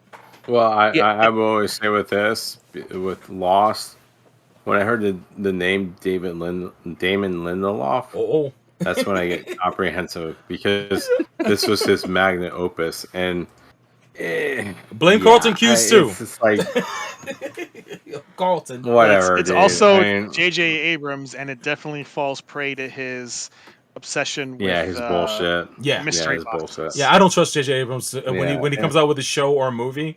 I don't trust it because his premise is stronger than his endings. He needs to work on that if he's gonna get this back. I'm not gonna get fooled again with this mystery box shit. I'm sorry. We're just sad because these people, they control Hollywood. Yeah. Like that's the sad fucking thing. It's like these are the people that like control this shit, and it's like they're the ones giving us the bullshit stuff. I mean, and that was the problem with Lost was it had an amazing premise. Yeah. And you guys bring it up there. It's like, and then it just goes weird. And then it kind of comes back, and then you're like, it still goes bad, and then it just ends wrong. The best thing the show did. Go ahead. No, I'm just saying, it's like you can't do that. Like the best thing the show. You're the storytellers. Yeah, it's true. The best thing the show did for me is it introduced me to The Wire. Because so many actors from The Wire ended up guesting in this show, and I wondered what The Wire. Yeah, half the cast of The Wire was in this show after The Wire hit its stride. True. So it was like, yo, where are these actors from? It got me to check out the show, and it was like, yo, it was the gift that kept on giving. So if you want to watch Lost, watch The Wire. That's a weird route, but I'm glad you ended up getting to The Wire somehow. So yeah, indeed, whatever works. Yeah, absolutely. And any way you can reference The Wire is a good thing. That's right. One thing that was really notable about this show is that it was a cultural obsession on the internet, on social media, on memes. And it really was the first example of a show having a very disappointing finale and then almost instantly just dropping off of the pop culture zeitgeist. Right? Which we saw happen again a few years later with Game of Thrones after its absolute dog shit finale. Yep. But it was really interesting to see that happen the first time with Lost because it just dominated pop culture. Like it was everybody talking about Lost. Even other movies and TV shows were referencing Lost. And then as soon as it was over, it's like, huh? What's that? Those you're right. Those first 3 seasons of Lost dominated everything. People were like, this was destination TV. Like it was. That was the show to watch. Yeah. Years. Yeah. In the long run, that show and 24 both really helped popularize serialized TV where you have these season-long arcs because, you know, everything up to that point was just, especially with franchises like Star Trek, like, no, let's tell individual stories per episode. We don't want season arcs, rare exceptions like DS9 here and there. But then after 24 and Lost, it's like, no, now everybody's going to do big season arcs. And that's kind of the way television still is now, aside from, your police procedurals, your CSIs and NCISs and Law and Orders, where it's like, no, we're just doing one story per episode and that's it. And we are still living in a post-Lost world. Yeah, it definitely had an impact. That's for sure. It changed everything. Yeah. Next up, we have The Batman, which was an animated series, and this was on WB or CW. CW. Yeah. CW, and people of my age who came up with Batman the Animated Series really gave this show a lot of shit and really didn't give it a fair chance. And I never really got into it. And, I feel that at some point I need to revisit this show because I have gotten into a lot of the later shows, Brave and the Bold. What's the one on Amazon right now? Cape Crusader. Cape Crusader, yeah. Watched all that too. Yeah. That's really good. You can do good Batman and not have it be Bruce Timm. Yeah. But that's not the way I felt at the time, and I was, I think, harshly and unfairly judging this show against the animated series. And I think at some point, yes, I will revisit it. Don't know when because I have such a huge backlog of shows to watch, but I can't outright dismiss the show as I did in the past. Yeah, I watched all the first season for this. But after that, I don't know if it had a second season. If it did, I missed it. I just, but I thought it was cool. Ran a couple of seasons. It ran. I thought it was cool. I didn't like the art style. That was like the big thing about the show for me, and I fell off. But I did hear things from people that it's considered a very good show. I still need to watch Brave and the Bold, but I really enjoyed Cape Crusader though. It was fantastic. Diedrich Bader is one of the best Batmen. He made a good he made a good Harvey Dent too. Yeah, that was really surprised to hear him pop up there. Yeah. So next we have the TV series version of Battlestar Galactica, which debuted a year after the success of the miniseries, which of course was a stealth pilot. And the TV series got off to a really good start. Yeah, in that first season. Little did we know how disappointed we would be by the end of that series. Oh, no. But, starting a trend. Was also a ride like Lost, where the journey ended up being more important than the destination because, boy, did the destination fucking suck. But the thing is, I will still hold it. I still hold it highly. I think I almost feel like old boy and Nadesco there. It's like you just can't watch the final. You really can't watch the final episode. Like it's like up until that point, it's great, and because it changed everything. It made, I think, in a lot of ways, it made sci-fi cool. Mm-hmm. We've seen that in other things. Sci-fi.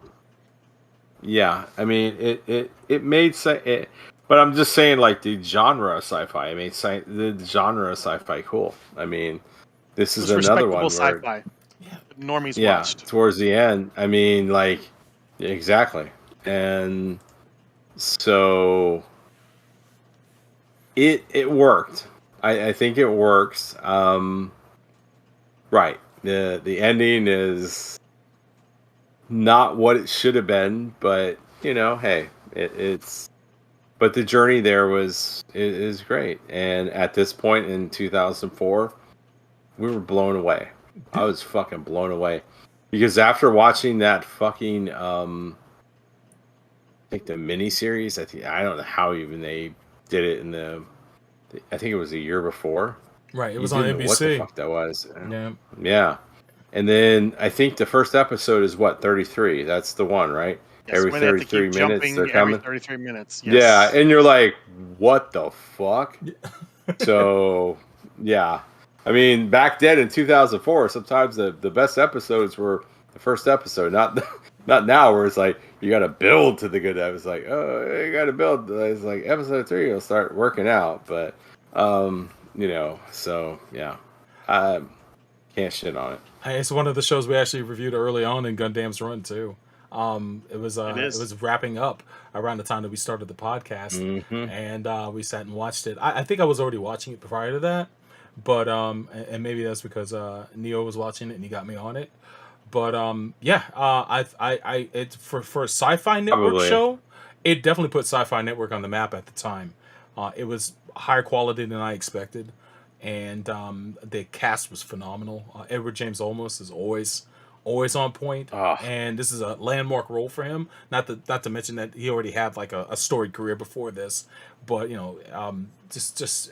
introduced us to one of Neo's favorite actresses, Katie Sackhoff, and Trisha Helfer too, Grace Park. Shout outs to Michael Hogan, who played General Tai. That guy was Colonel shit. Tai. Colonel Tai was the shit, man. Love that dude. But yeah, it's a great show, man. Great score from Bear McCreary as well. And it's a great ride to that last season. I would say the beginning of season 4 is tolerable, but as season 4 continues to go along, or the last season, I can't remember if it's 4 or 5. Yeah, it's 4.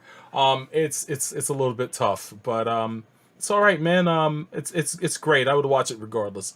Fantastic TV. Well, it also great. It also introduced us to the greatest doctor of all time.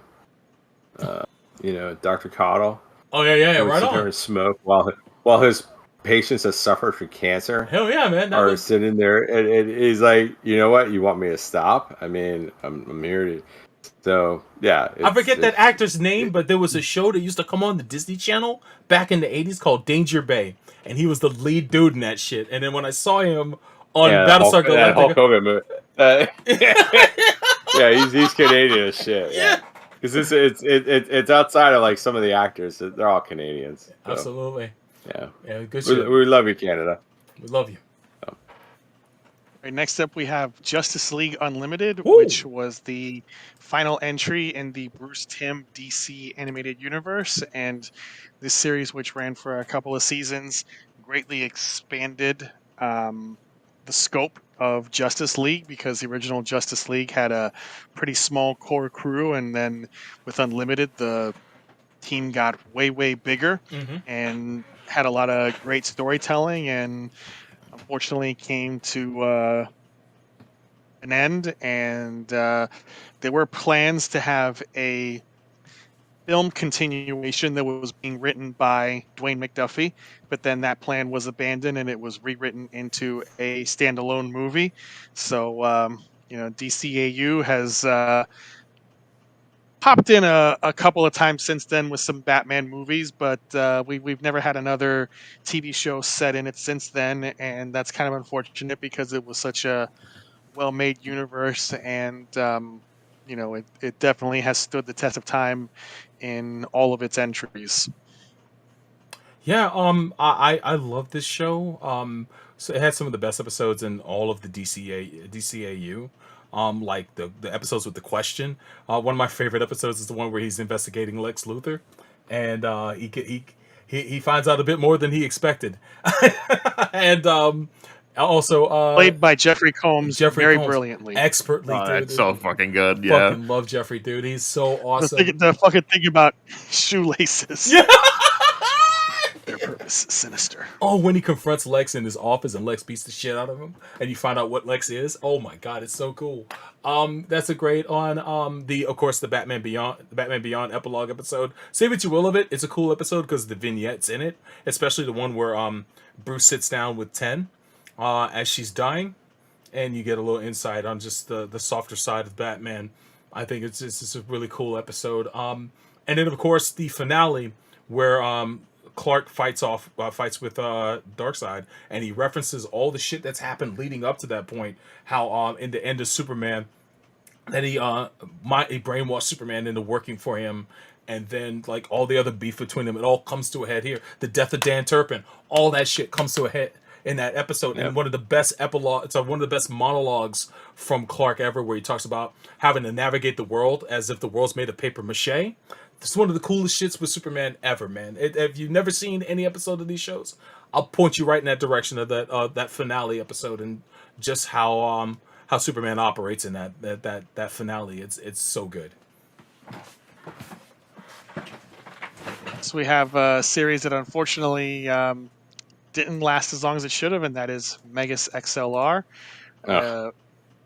An action comedy that clearly was made by people who love giant robot anime, and is definitely a love letter just to anime mecha too. Anime. Yeah, and anime in general, but specifically mecha anime. And it has been cast off into the dustbin of history because it was written off as a tax loss. So we've never gotten it released on home video, and I don't know if it's available anywhere. Heartbreaking. That's the issue with that. That's why it will never be seen. Is because in the States you can watch it in other places. If you got a VPN and you jump on video services, you can find it. But yeah, here in the States, it was a tax write-off, and it's forever in the PvP vault. So as a tax write-off, it's forever. You can never. They can't put it on anything. Can't re-release it and profit off of it unless they give the money back. Oh wow! And yeah, it's pretty much sealed up. So shout out to George Christic, man. He got fucked over with this, but Megas was such a cool show. It aired on Toonami for those who don't know. It's an amazing show. It's so good, man. I mean, opening theme is amazing. It is an amazing show. Yeah. It's what we've always wanted to do as fans. Yeah, Dom DeLuise's son played the voice of the main character Coop, and then you had Stephen Bloom. He played the voice of his best friend, and Wendy Lee played the voice of the alien woman that who basically had the Megas technology before she lost it on Earth. Kira? Yeah, Kira. I think it was Kira. Kira, I believe so, yeah. It's fucking great, man. If you love mecha anime, it's the show to watch, man. There's so much they spoof in there. It's great. Anime, if you liked anime, they had a fucking Captain Harlock fucking episode, dude. Bruce, God, that's fucking come amazing. On. Bruce Campbell was a villain in that show, too. The Magnanimous. It was... So, oh my god. So if you're relegated to tax write-off, you can never be unless they give the money back. Yeah, that's the only way we can see it. What? Was the tax write-off that... I mean... It wasn't the only thing... It wasn't the only thing that got sealed up because of it, but it was one of those things. So. We don't have time to keep going into this, so let's move on. Is that the benefit? Let's move on. Guys, let's move on, please. Let's go. We don't have time to keep getting into this stuff. Let's go. No, that's fine. Last in our TV category, Stargate Atlantis. I didn't see this show. I know it was very well liked. I only ever saw a little bit of SG-1. Any comments on Atlantis? I never saw it personally. No. All right, so moving into the movies category, we're going to have to go through this at really turbo speed to kind of get through. Mm-hmm. First one is Harry Potter and the Prisoner of Azkaban. This was the third in the series. It was directed by Alfonso Cuarón, and I will say it's my favorite of the movies, and it really leveled up the movies stylistically and thematically and directorially. Any comments on this one? I think it set the tone for the rest of the franchise. It's the third one. Yeah, it's fantastic. I remember seeing this in the theaters. It's my favorite as well. I always go back to this one. If there's any Harry Potter movie I watch, it's this one out of all of them. That and the fourth one. The fourth one's pretty good too. But yeah, good stuff. Yeah. Next up, Spider-Man 2, which directed by Sam Raimi and considered by many still to be the best or one of the best comic book movies. And, I can't dispute that. It's just fires on all cylinders. It makes up for all the deficiencies of the first one, and it continues along some of the narrative threads that unfortunately were dropped in Spider-Man 3, but that's neither here nor there. And it's... still an incredible movie, even 20 years later. It still holds up very well. Ditto, man. I think in the aspect of a comic book movie, it is still one of the greatest. Hands down. Yeah, I think when it is just it ticks everything. It ticks everything. So, yeah. I mean, I still will say in terms of the comic book movies is like Winter Soldier. I still think that that's up there, but that's more of like a detective movie, more of like a spy thriller. This is a comic book movie. Yeah, and that's Spider-Man 2. Yeah. On the subject of comic book movies, our next one is The Incredibles by Pixar. This one was directed by Brad Bird. Definitely one of their best, and it really was a good exploration of comic book themes with a totally original set of characters. It's just really good fucking movie, and notable for being the first human-focused Pixar movie ever. Oh yeah, absolutely. I was late. I was late to get in. Oh, go ahead, Pedro. I just remember like watching it and then really being like, why can't like Fox or Sony figure this out? Yeah. Like I was just I was shocked. I was like, this, like, they nailed it. And obviously, it's a culmination of years and years of work, but like at the time it was just so far more successful than anything anybody had put out. With the exception of maybe like Blade 1. Like that was like really fun and really good, but yeah, like everything before then was like really kind of struggling. Yeah, the template for a Fantastic Four movie is right here in this film. And I was late to get to this movie. I didn't see it till like 2005 after it came out on home video, but I was obsessed with it afterwards, man. From the very opening scene where they're being interviewed, the movie had like this casual vibe to it that I've never seen American animation capture. And I loved how they would have bloopers like in the film on purpose.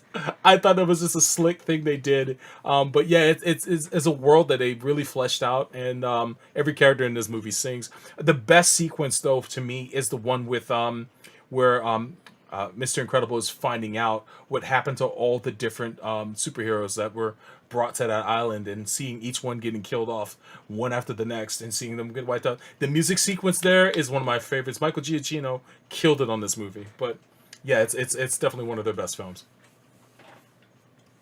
Next we have The Day After Tomorrow, and all we will say about this is that it's a dumb Roland Emmerich disaster movie. I agree. Moving on, we have Jersey Girl, which is not one of Kevin Smith's better movies, and was the movie that put an end to Bennifer, which is relevant given that 20 years later, Bennifer has ended once again. Yeah. Once again. Yeah. So, congratulations to everyone involved with that. Next, we have The Chronicles of Riddick, which is the tonally very different sequel to Pitch Black, and it's not good. It's awful. It's a shit movie. Pitch Black was great. So bad. Yeah. And Chronicles of Riddick, let's move on. It's garbage. Next, we have King Arthur, which the only notable thing I can say about this movie was the scandal in the U.S. For the poster, they photoshopped Keira Knightley's boobs to make them look bigger. Oh, did they do? Wow. Yes, it's very noticeable. And that's all we have to say about this movie. Yeah, I mean, I heard the director's cut's better than the actual regular cut, but that's all I know. Yeah, I don't care about that. All right, Anchorman, Legend of Ron Burgundy. A classic. There we go. Woo! Stay classy, San Diego. Fuck yeah, dude. Fuck you, San Diego. Go ahead, Chris. Next, we have a not classic film, I, Robot, starring Will Smith, which is great. Not even remotely based off of Asimov, even though it's the same name as one of his books. It was a totally separate screenplay that just had the name I, Robot and the 3 laws drafted onto it. It's a shit movie, very predictable, not good. The goddamn robots, John. Followed by another shit movie, Catwoman with Halle Berry, which we're not going to say anything. That basketball scene, though. And Thunderbirds, the movie that I did not see, but is most notable for killing Jonathan Frakes' film directing career. That's what I want you to bring up, man. I feel bad for Jonathan Frakes, man. Damn, that's gotta suck. Happy birthday to you, John. What's this movie about? Yeah. Keeping up with the theme of bad movies, Resident Evil Apocalypse, which man, I saw this in Fuck theaters. that movie. I remember it. Yeah. I wanted to see it because I wanted to see the ridiculous Nemesis costume, and you know what? It delivered. It delivered exactly what I wanted out of it. So To deliver me adjective. Yeah, it's bad. It's bad. Honestly, the It's only bad. Resident Evil movie I ever enjoyed was the first one. Yeah. The rest is just Same. Yeah. Same. Sky Captain in the World of Tomorrow, Yeah. a very It's a weird bad movie. retro future movie with Jude Law and I believe Angelina Jolie. And, Yeah. I saw it in the theater and Same. it just was not, Hey, you paid money for it that? so much. Oh, wow. not Yeah. very good. I didn't hate it. Not very good. I didn't hate it. I thought it was okay. On the other hand, our Thurs. next one is Shaun of the Dead. Fuck yeah. First movie in the Three Flavors Cornetto trilogy, directed by Edgar Wright and starring Simon Pegg. Mhm. Absolutely brilliant send up of zombie movies, and it's still really fucking good 20 years later. Hold on. Neil, have you seen Hot Fuzz yet? Hmm? Have you seen Hot Fuzz finally? Seen it, dude. Oh, you have? Okay, I just wanted to ask. It's the second movie. I was going to 20, say, it's I 2024. love Shaun of the Dead, but Hot Fuzz is Yeah. my favorite of the three. It's hands down. But that's all I got to say. It's a good movie. Yeah, I know, because he constantly talks about Sir Michael Bay movies. Hell yeah, I dude. get that. Oh, Yeah. all right, good shit. Yeah. I just had to check. Shaun of the Dead, though, Shaun of the Dead's good too. Yeah, it's fantastic. I go beyond Sir Bay movies. No doubt. Ciao. I'm a man of class. What? How dare you? Watch out! Yeah, exactly. Look, we'll just grab and go down to the pub, have a cool drink, and wait for it all to blow over. Perfect. Yeah. Exactly. Nothing Exactly. can go wrong. What can go wrong with this plan? Never could go wrong at the pub, man. You know this. Next up, we have The Grudge, which is remake of a What is Japanese that? horror movie Mhm. from the Oh. director of the original, and this was, I believe, Sarah Michelle Gellar's first post-Buffy project. So, way to spread your wings Oh, by yeah. finishing a horror show and then jumping right into a horror movie. It was okay. It was not anything special. Yeah, I don't remember that much. I saw a lot of National people that Treasure. just- You gotta talk about that. movies Go close to to their National heart. Treasure. Go National Treasure. National Treasure, Nicolas Cage. Oh, boy. First one of that came Oh, out it's this such a year. mo- And Such an awesome movie. It's amazing. I love that movie. Hey, it's one of the few movies that Sean Bean didn't die in. That's a Neo approved movie. There you Love go. that movie. It's got Nick Cage. It's got stupid, ridiculous conspiracy theories, and it's just an adventure movie. I like that. It's like modern day Indiana Jones with a weirdo. It's Nicolas Cage. I mean, Nicolas Cage is weird. He's a weird fucking guy. So I love those movies. Our last movie on the list is Blade Trinity, which I've never seen, but Oh, from the sounds of it, it's terrible. probably a good thing that I didn't see it. I've heard it's pretty you bad. don't want to say it. It's got Ryan Reynolds, and the only thing memorable is Ryan Reynolds and Jessica Biel.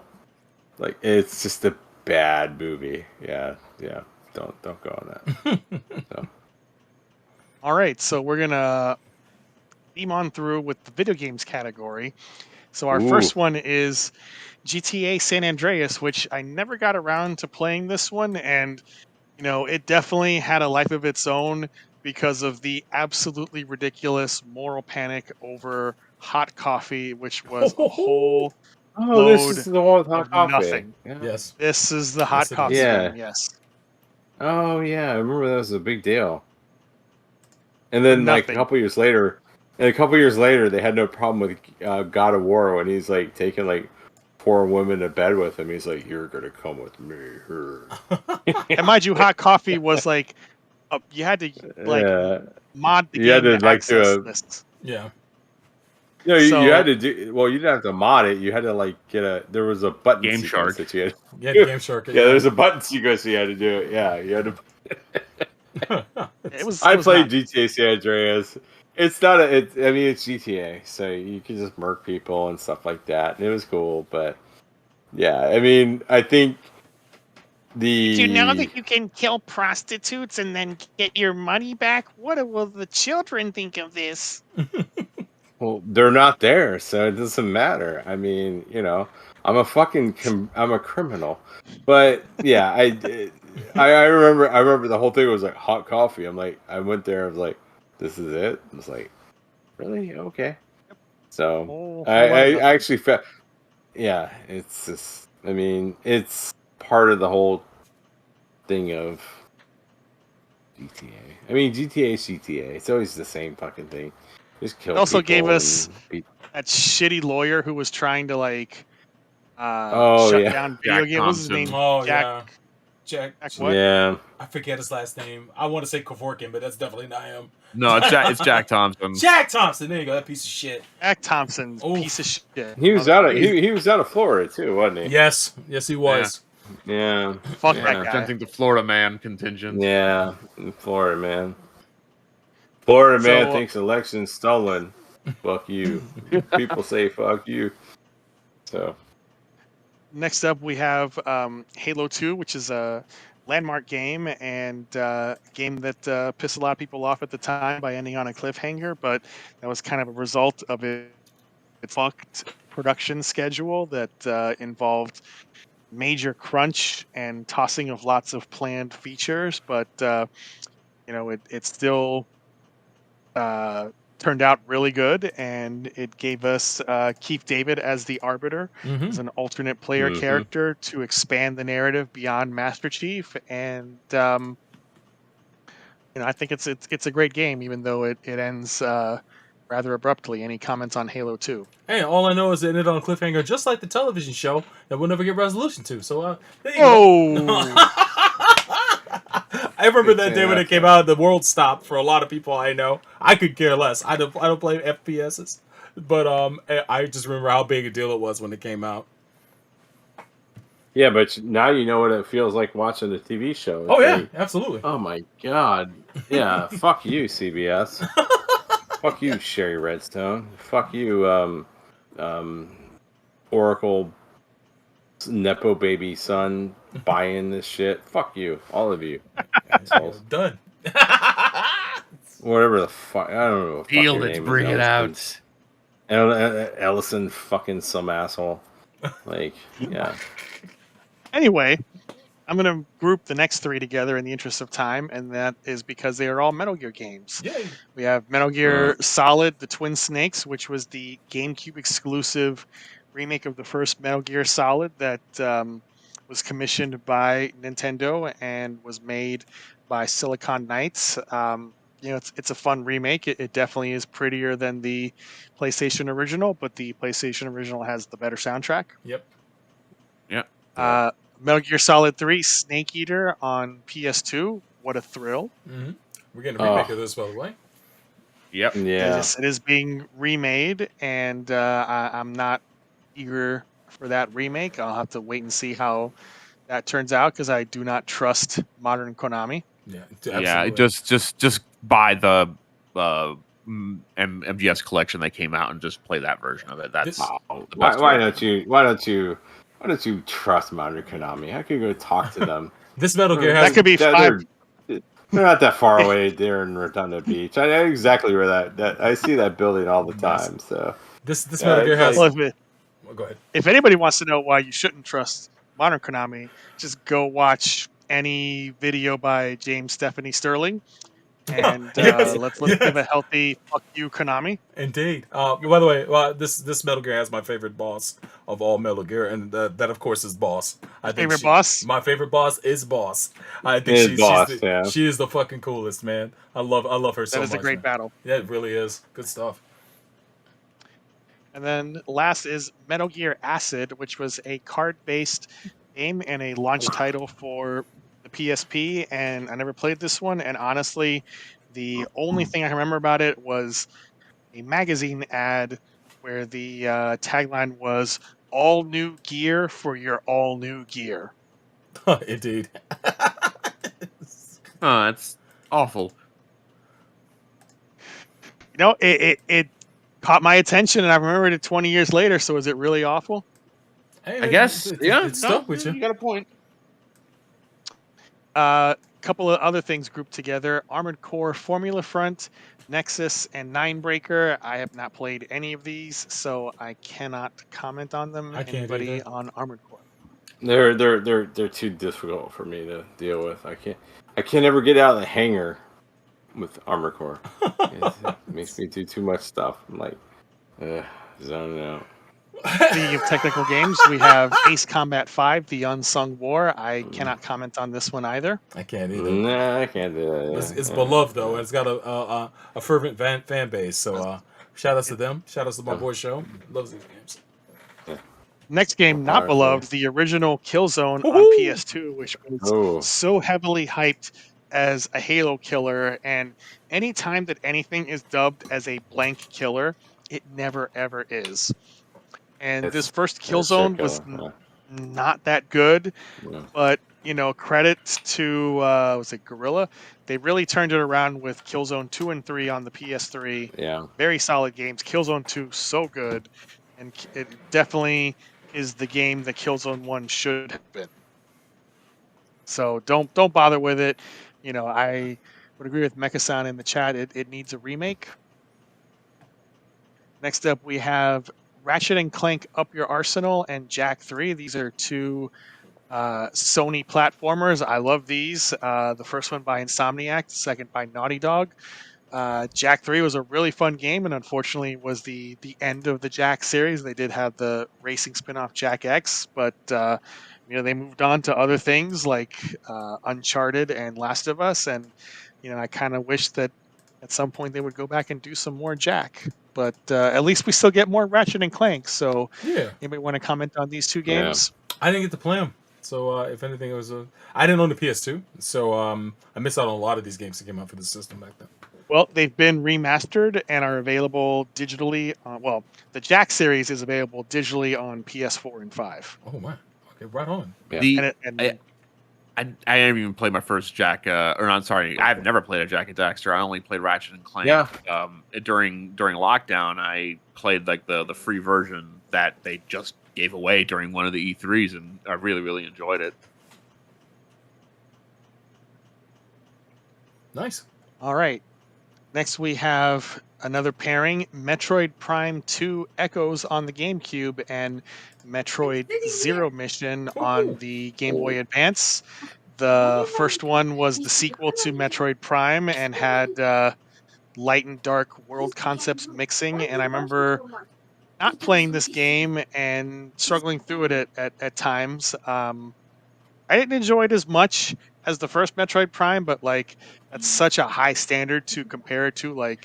How could Retro top the first Metroid Prime? So that's not a knock on Prime 2, but first Prime is a very hard act to follow. It certainly is. Yeah, it's extremely hard. Yeah. And Metroid Zero Mission, I just went through this game again recently. This is a remake of the original Metroid on the NES that adds a little epilogue to it where Samus loses her power suit and has to run around for a while in just the Zero suit until she gets a new suit. And to me, this is the definitive version of the first Metroid. Why would you ever want to go back and play the NES version of Metroid with no map and just being so primitive when you could instead enjoy Zero Mission, which basically is if you took the Fusion engine, which they did, and just remade the original Metroid in it. Yeah, there was something that felt kind of wild about that. I just remember being okay, they're gonna go and remake the first Metroid. That seems like a weird thing to do. But then after playing it, it's this was a great idea. Yeah, I felt the same way.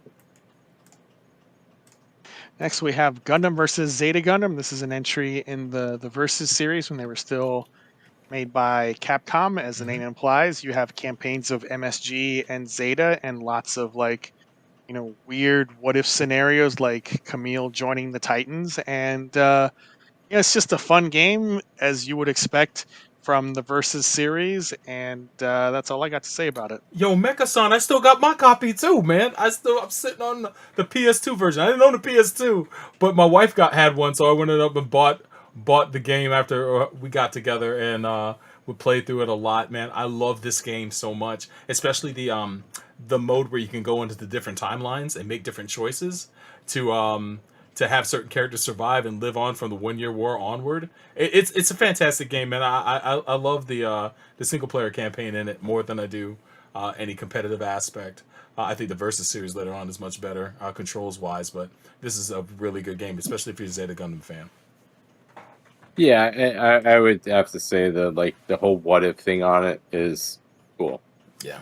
It gets a little repetitive on certain things, but yeah, it is when you start to break the timeline. It's like, oh wow, okay, yeah, they're going there. But in terms of like a great game, I'm not gonna say it's a great game, but it's fun. I think it's a fun game. All right, so we got to be wrapping this up. So looking at the list, is there one or two more titles that we want to just mention to close out? Half-Life. I think we probably got to mention Half-Life 2. Yes. Yeah, Half-Life 2 is the one that is so critical to this game's. I have one, but it's not on the list. So okay, go ahead. Well, I'm just gonna say I think 2004. And we were kind of talking about this. I think me and Sobro and Pedro were talking about this before Chris came on, before everything went on. And it's like, this is where, so in 2004, Madden 2005 was released because it's always a year advanced. And that was a bad game. But 2K5, which was the other football game, pro football game, was much more superior. EA did NCAA 2005, which is a better game. But this was the point where the divergence of I think this is kind of the start. I know we had the fighting games, but this is kind of the start of esports. This is kind of Genesis. Because yes, Madden 2005 sucked. It was a bad game.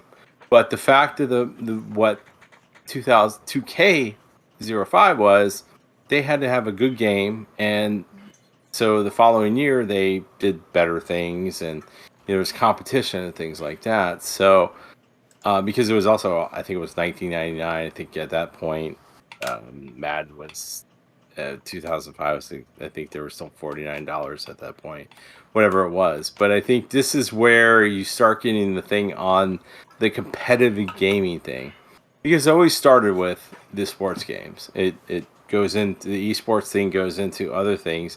But this is kind of the weird Genesis type of thing of it's starting, the competitive thing starts to go. And I that to me in the video game thing was big, especially when I think about in 2004 what I was doing when I was sitting there online with my my 56K modem or whatever it was at that point. I don't know. Do we have broadband in 2004? I don't think we did. It was DSL. I definitely didn't. It was I think that was the big thing, as DSL at that point. Yeah. So, which was just basically a line on top of your phone line. So, I think that to me was the biggest thing. It's this is where you had kind of genesis of competitive gaming, and the fact that later on in years past this, people started saying, oh shit, I could actually make a life. I could actually make money playing these games. And so that was a big thing to me. So because that was the biggest thing to me in 2004. So all right, and I'll throw out just as a historical note, 2004 we also had the release of World of Warcraft, which is not my thing, but obviously it was a hugely impactful game. Yep. It is still kicking 20 years later with so many other MMOs that have come and gone trying to take its glory away, and they've all fallen by the wayside, and WoW is still around 2 decades later. Yeah. World of Warcraft started in 2004. Wow, I didn't even know that. That's crazy. Yeah, no, I vividly remember seeing people on laptops playing it at my university in 2004. Yeah, man. I remember people playing it, and it's wow, what? And you're like, "Oh, it's World of Warcraft." It's like, what? Only game I'd point out here is Dragon Quest VIII, because I'm just a Dragon Quest head. I never get to play this all that much because, again, I didn't own a PS2 at the time. But it's been ported on other systems, so I do need to sit down and give it a shot. The 3DS version is very good. 3DS version is the definitive port with all of its quality of life improvements. So, that's what's up. The PS2 version, it gets punishingly hard later and has so many random encounters that you really want to go for that 3DS version if it's not ungodly expensive by now. Oh, wow. My wife might own it. I'll have to check with her. What are we talking about in 2004? You're talking PS2. Yep. Xbox. GameCube. GBA. And PSP. Yep. And the DS. Dreamcast is still, the DS is the DS Dreamcast is still kind of. Dreamcast is kind of like. Yeah, it was on its way out. In Japan, it was alive. In Japan, it was alive, so you could import games for it, but it wasn't really significant here. No, not at that time. It was dead. It was dead here. Yeah. Okay. Yeah.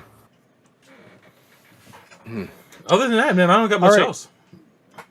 So since we've been going a very long time, let's give our thanks to Pedro for joining us for an unofficial Chaos Theater crossover. My pleasure. Glad to join you guys again. Thank you for coming on. We always love you, Pedro. You're our most favorite. You're our most favorite special guest. That's my friend. You say that to all the guests. Yeah. I do say that all. I'm hoping they won't listen to the prior episode. Like, oh, you told me I was perfect. Sorry, Fred. I thought I was special. Dale forever. 3 forever. So we will I of will course change allegiances on a dime. We will of course have Pedro back at some point this year because we got to finish up with 2014. So 2014, yeah. That's right. Watch for that one in the future. That's gonna be a weird one. That's too recent. Probably not as long as this one. Probably not. No. A lot less to choose from. Yeah. 2004 was a unique year. So that was a lot of really good stuff.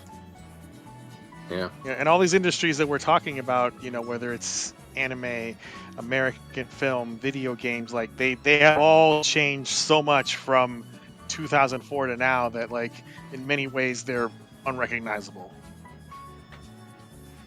Absolutely. Yeah, it makes sense. It was a different era, man.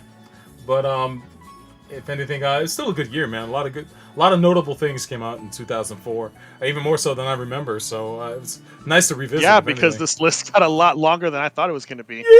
Yeah, it sure did. But yeah, man. Just real quick, man. MHQ.net. That's where the magic happens. Go there, visit there, hit the favorites on there. Check out the articles that are there. Join the conversation at mechatalk.net. And other than that, you can find us over at youtube.com/Gundam MAHQ. Subscribe there if you haven't already. Hit the thumbs up on this video if you enjoyed the episode, and feel free to write your thoughts as well. And thank you guys for tuning in live. Everybody who's watching it live tonight. Hope you guys enjoyed the episode too. Other than that, man, I don't have much else to say, man. If anything, any news before we break out? I got one thing. Yeah. Shout out to our friends at Giant Robot FM. Go check them out on Patreon or on your favorite podcatcher app. You can catch soon after we're doing the live stream of this their latest episode, which features me. We're talking about the first episode of Super Robot Wars Original Generation, the animation. So it was a lot of fun. Go check that out. They also have on feed the history of Super Robot Wars episode. That's a good 2 or 3 hour show killing length if you want to really get into a deep dive about Super Robot Wars history. So check that out as your appetizer, and then next episode you have me as a guest, and then they'll be continuing their coverage with 2 additional episodes about that OVA. So give them a listen because they're a great podcast and they really do good deep dives into all of this mecha content that we all love. Definitely. That's what's up, man. Destination Podcasting, man. Make sure to go check that out. I put the link in the chat for you guys. And definitely check out the episode that Chris is on as well. Yeah. So, anything else, guys, before we get out here? Good to go. Nope. All I have to will say is this was episode 298 of Gundam MAHQ. And what does that mean? 300 is coming. What does that mean? What does 300 mean? It may. I don't know. Could it just be a normal episode? I don't know. Could be something special. Mystery. Who knows? Mystery. Yes, you are correct, Solbro. Solbro is correct. Yes. So, we'll be back in a few weeks with another episode of Gundam MAHQ. We want to thank Pedro. Thank you for joining us. We definitely love your insight, and it was my pleasure to be to join you guys again. Definitely. You're the I guess you're the fourth musketeer. We always say that all the people that always join us. There's a lot of fourths. Yeah, no, that's fine. No. You're actually 4A because all those are 4B. Thank you for moving me to the front of the alphabet. You are it's because of Chris. If we didn't do that, Chris would kill us. So, but no, thank you. I'll ride the nepotism waves. Don't. I have no shame. Hey, man. Yeah, be a nepo baby, man. Nepo baby gets the A. All right. Yeah, exactly. Don't be like Ice Cube's kid. I'm not a nepo baby, even though I played my dad as in his own movie about his own life story. Exactly. What you talking about there? Nobody auditioned. I auditioned for this. No, you didn't. But you look just like your father. So, bro, anything before we go? Chris, anything? No. Multiple people? That's it. I said it already. Right, well, thank you, everybody. We'll be back in a few weeks. Thank you. Deuces.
さすが私専用のコックピットシートだ。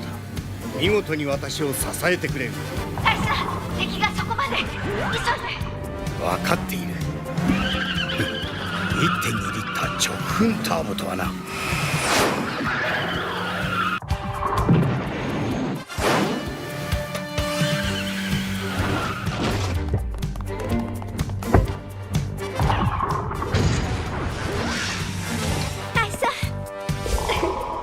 オイスが私の心に触った感じなんです。さらにできるようになったな。オイス。ジオニックトヨタ。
It's a very big, epic sci-fi movie. This isn't a movie with a bunch of lines running around the page. We're not giving feet to the geometric shapes. Schnepp, are you excited for a Tetris movie? Don't lie now. I like shapes. I like moving shapes around and fitting them into other shapes. But that's not a movie, all right? This is idiotic. We've reached a new low where we have some executive explaining, we're not putting feet on the shapes, but it's shapes. It's like, come up with another, why even Tetris? Philbix, Gromlower, Scrimbix. There's a brand new title. You don't have to pay for the IP. Hey, I'm sorry, I'm adapting a brand new movie. It's called Breakout. It's about some dudes in a rainbow prison. It's like, come on.